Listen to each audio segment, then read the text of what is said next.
Hello friends, आजिर भिडिओत एटा लटकन design লৈ आइलो।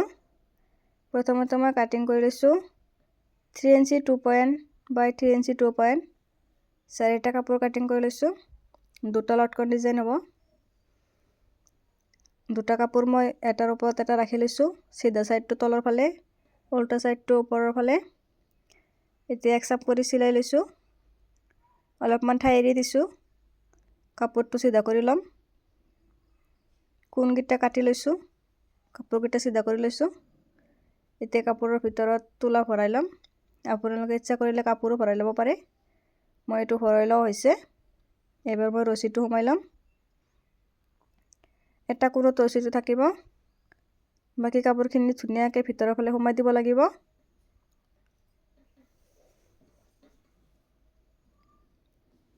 এবাৰ মই দড়িটো ভিতৰৰ ফালে সোমাই লৈছো। একদম কোণত দিব লাগিব।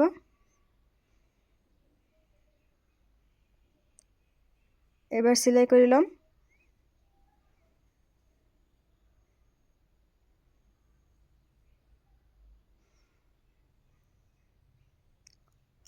দুইটা সাইডে অলপ অলপ সিলাই কৰি লৈছো, যেখিনি জায়গা এৰি দিছিলো।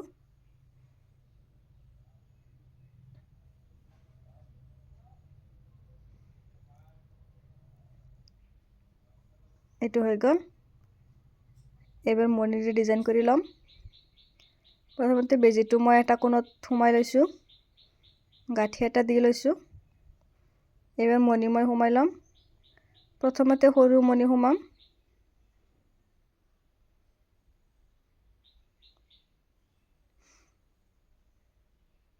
প্ৰথমতে মই সৰু মণি 7টা সোমাইছো। তাৰ পিছত এটা ডাঙৰ মণি দিছো আৰু এটা সৰু মণি দিছো। সৰু মণিটো বাহিৰৰ ফালে ৰাখি ডাঙৰ মণিটো দি আকৌ সূতাটো সোমাই লম ভিতৰৰ ফালে। গোটেইখিনি সূতা ওলাই লম। আকৌ ওপৰত গাঁঠি লগাই লম।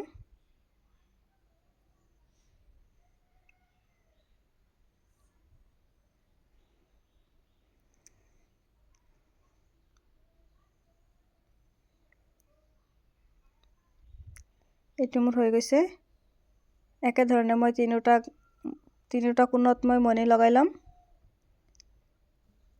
এটো মই মণি লগাই লৈছো। আপোনালোকে ইচ্ছা কৰিলে মাজত আৰু মণি লগাই ল'ব পাৰে। মাজত আৰু দুটাকে লগালে আৰু ভাল লাগিব। এটো মই দুটা লটকন বনাই লৈছো। ভিডিওটো কেনে পালে জনাব। ভাল লাগিলে লাইক কৰিব। আজিৰ খানি এইখিনি আছিল। সকলোৱে ভালে থাকিব।